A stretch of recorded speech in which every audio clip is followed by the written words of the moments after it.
Hi, besties. Today we have the last of Maisie that I lock spun into yarns. So what we're going to do is we're going to dye them. So I've just laid out all the littler skeins because only so much fits on my wheel. I've just laid them out like this, just in open loops, kind of all grouped together. And I'm going to get this filled with water and get it soaking. So give me a minute. So I just threw in 12 cups of cold water. Ooh, it's really cold. And I'm going to bake it in the oven. So it's going to take a long time for it to heat up. But this is kind of what I want to do is I'm going to mix the dyes and add them to it. And then we're going to heat it. And I'm not going to add the citric acid until the very end. Not my usual way of dyeing. I usually add lots of citric acid to start because I'm just a citric acid freak. And I think I have way too much water in here, but we can take some of that out. I'm just trying to get it to get the yarn all wet.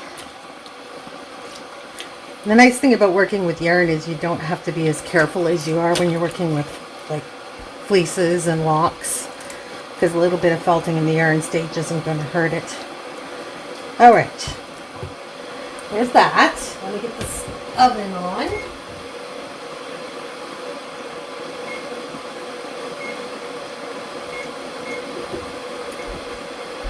So I'm setting the oven to 400.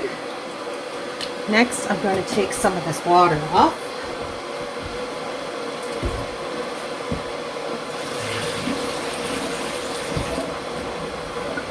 Because we don't need quite that much. There, that's better.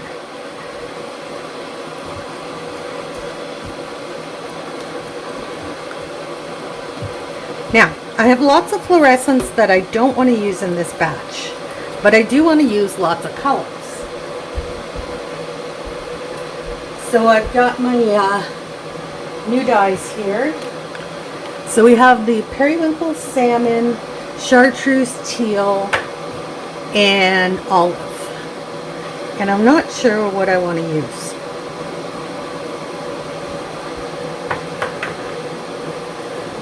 So I've just opened the containers and I'm just kind of having a look at them.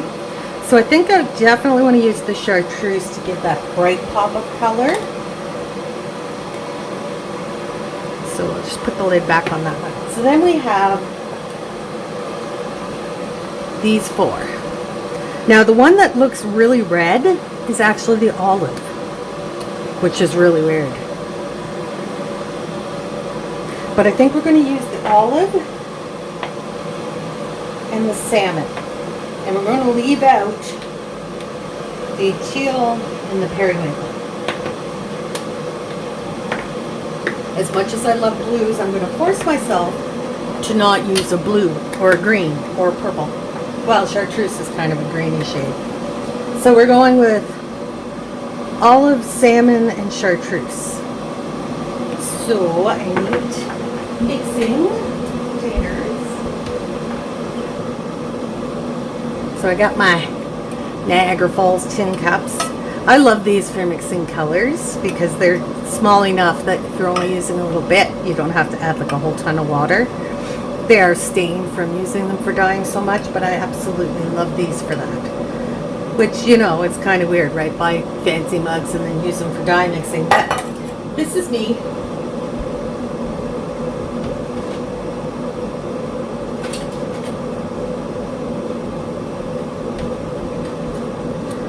I have my 1/8 of a teaspoon in my whisk. And as you can hear, the kettle is getting boiling. I'm going to mix the chartreuse at 1/8 of a teaspoon and the salmon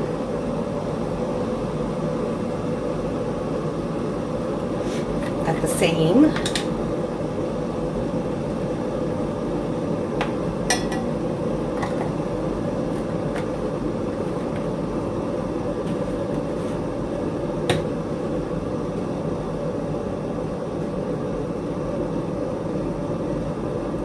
wait and reuse one of the cups to mix the olive.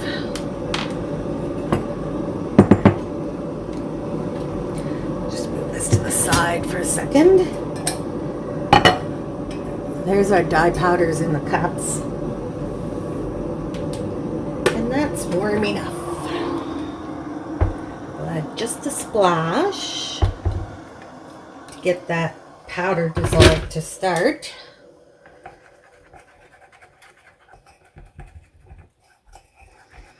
What an interesting smell. I can smell things again. Life is grand. All right. Now there's the salmon. And just dry off my spoon.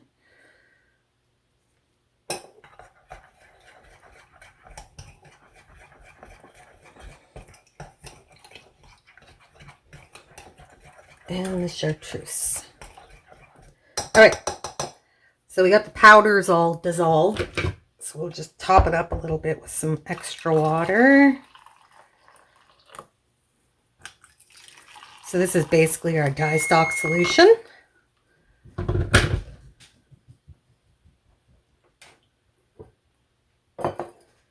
we'll pull this over here again. And I don't know how I want to do this.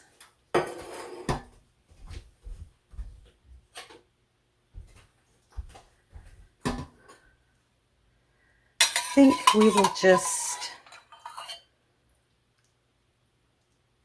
so this will hit all the skeins. I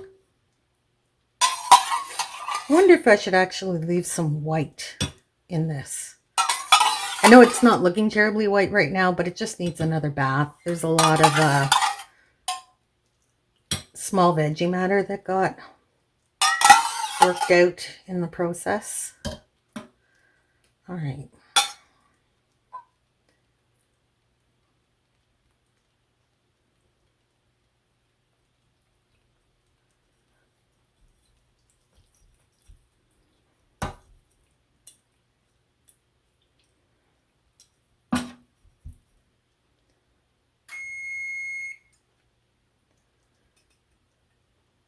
Give that a rinse.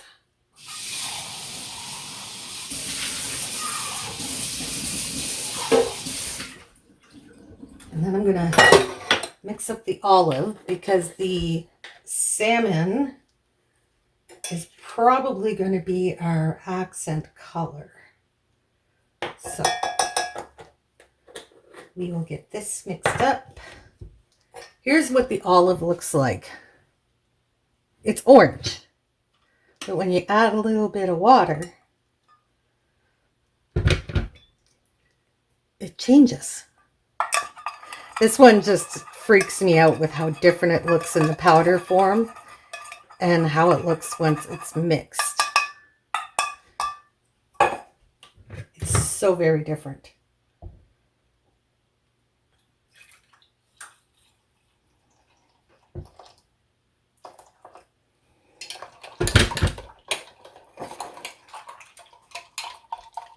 But because it has that orange undertone, it'll go great with the salmon, and it'll also go good with the chartreuse, or at least in theory. So we put that right here next to the green.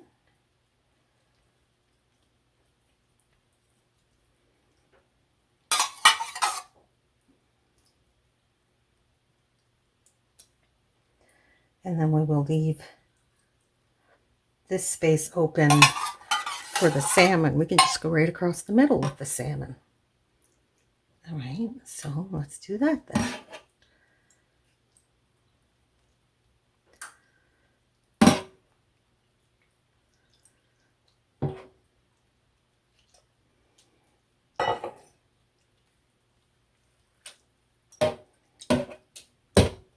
Okay.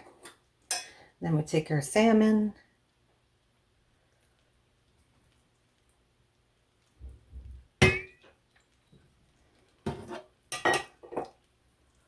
Ooh, look at the salmon and the olive. They look so cute together.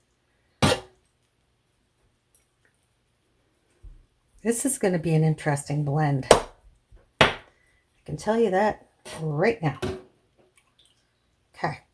Now, because I am not adding any citric acid, I'm not expecting a great deal of uptake, but I am expecting better penetration because it's going to soak in that dye without it just being all, you know, slurped up. So I'm going to cover this, go pop it in the oven for 20 minutes and check on it because the water I started with was cold. It could take a lot longer than that, but we'll be back when this is all heated up and then we'll look at adding our citric acid. Back in a bit. We got the first bake done. Yeah, it got warm enough. Ooh. This is looking pretty.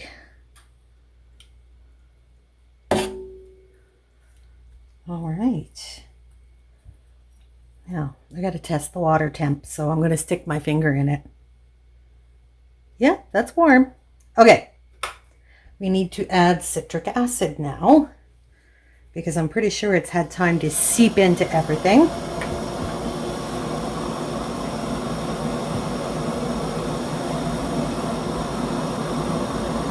Move this over a little bit. I have my cup here.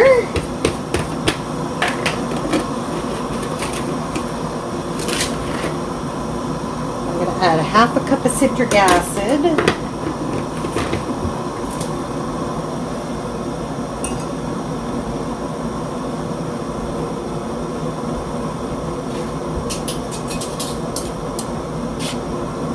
The olive traveled pretty far into that chartreuse, but it's kind of giving it a nice tonal look. I'm not upset. Okay, water's boiling. Mix this up. All right, so a half cup of citric acid and 4 cups of water. And we're going to just sploosh that in. Switch hands so I can get all the way to the edge here. And we're going to throw that back in the oven. Hold on. Let me move you over so you can see. There. I'm going to cover it up. Plop it back in the oven for another probably just 10 minutes or so. And we'll see how it looks after that. Back in a bit. Let's see what's cooking. Ooh, very good. We did lose a lot of that chartreuse to the olive, but overall it's becoming so much nicer. Like the way the tones have shifted now. It's awesome. So there's not a big bunch of color left. So I think what I'm going to do is I'm going to turn off the oven. But I'm going to pop this back in for another 10 minutes. Do I even need to bother? No. I'm just going to cover it and let it cool. We'll check in with it later and see how it's doing. But it's absorbing that quite well now, so I think it'll just... Yeah, I think it's time for a new piece of tin foil. I think it'll just absorb all that extra color in there and we'll end up with nice yarn. We'll be back to check it in a couple hours.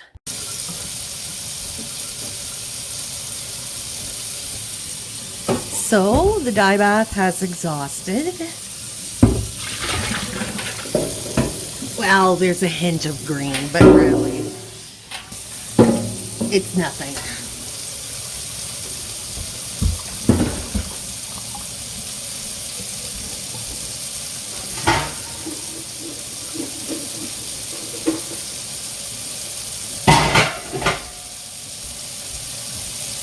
actually really like how this is turning out. It's like autumn colors. It's gorgeous. Okay. Water's warm.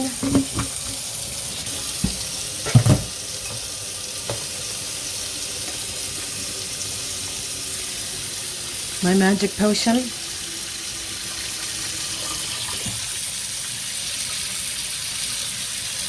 It'll just strip out any loose color, and it smells really good.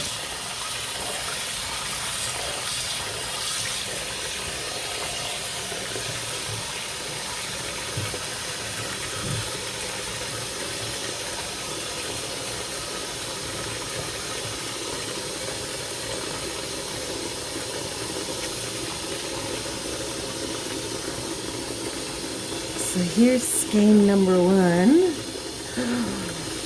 I'm actually really pleased with how this turned out. It's so pretty.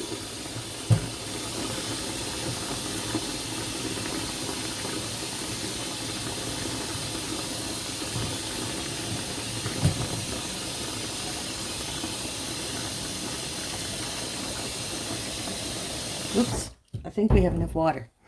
Okay.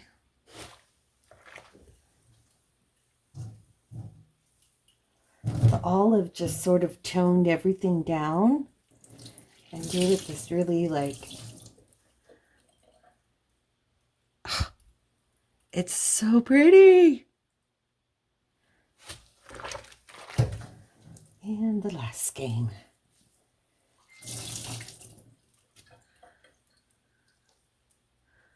Oh, what a tangled mess we have.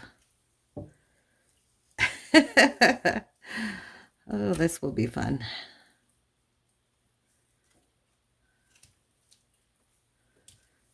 There we go.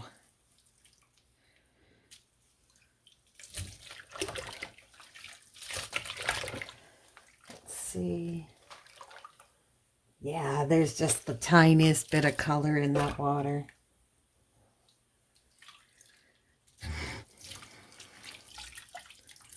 All right, I'm just going to let that soak for a little bit, and then I'll get it in the spin dryer and hang it up to dry, and I will come back when it's all dried and we can see the true colors. Oh, it's so pretty. Look at some of that olives came out in this brownie tinge, which is just glorious. Okay, I'm going to let that soak. And I will wring it out and get it out to dry. And we will be back with some results. Morning all. I got my coffee. And we have results. Look at how gorgeous these turned out. I love that because of the way I laid the skeins, that the different skeins got the colors differently. Like some of them have more of the salmon, some of them have more of the olive, but they just turned out everything I imagined and more.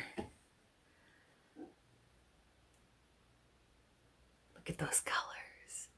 Such like lovely fall shades, like autumn leaves. I'm just in love with them.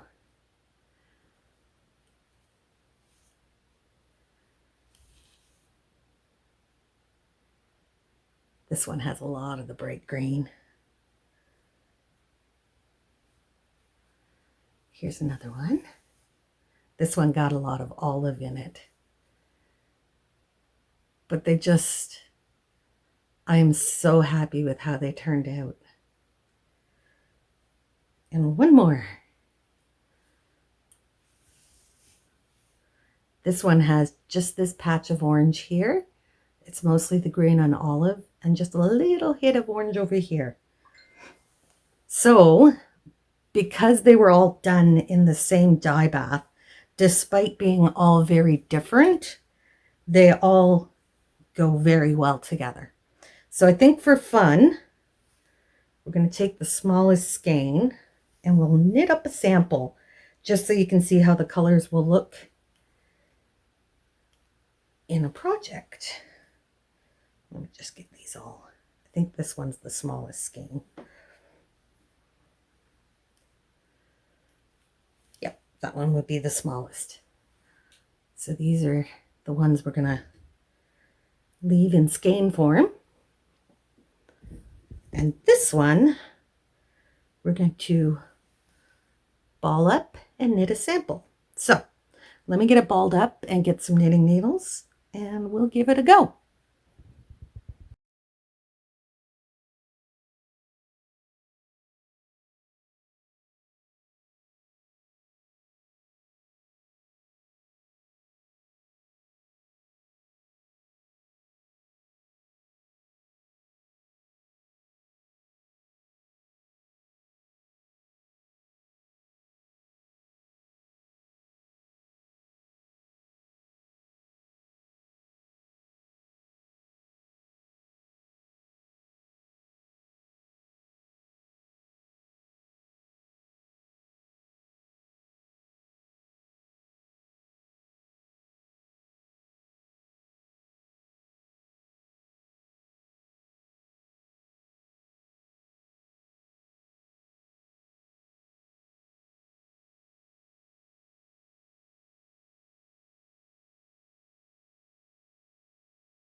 So here we go. There's our knitted sample. I love working with textured yarn. Like, it just, when you work it up, the feel of it is just so fluffy and wonderful, and it has all these little tails. It's just, and you would not believe how warm this is. Because it's textured, there's a lot of air trapped in there, and it is so warm. You could do like 30 below Canadian winters with this and be nice and toasty warm. I would love to make a whole sweater out of this, but it would take forever. That's a big ambition. Who knows? Maybe one day I'll do it. But this is what the textured yarn looks like and what those colors look like when they're together. I think they look fabulous myself, but you know, that's me. Let me know your opinions. If you hate it, that's fine. It's not for everybody. But I absolutely adore how this came out. I think it looks fantastic, and I'm so happy. Oh, that was such an airhead giggle. But that's it for today, guys. This was our Lockspun BFL. Whoops. I'm just trying to get a hold of my skeins. There we go. Our Lockspun BFL that we dyed after we spun it. Oh, I'm so happy with it. I think it turned out so pretty. Anyways, that's it for today, guys. Thanks for joining me, and I'll see you on the next adventure. Bye.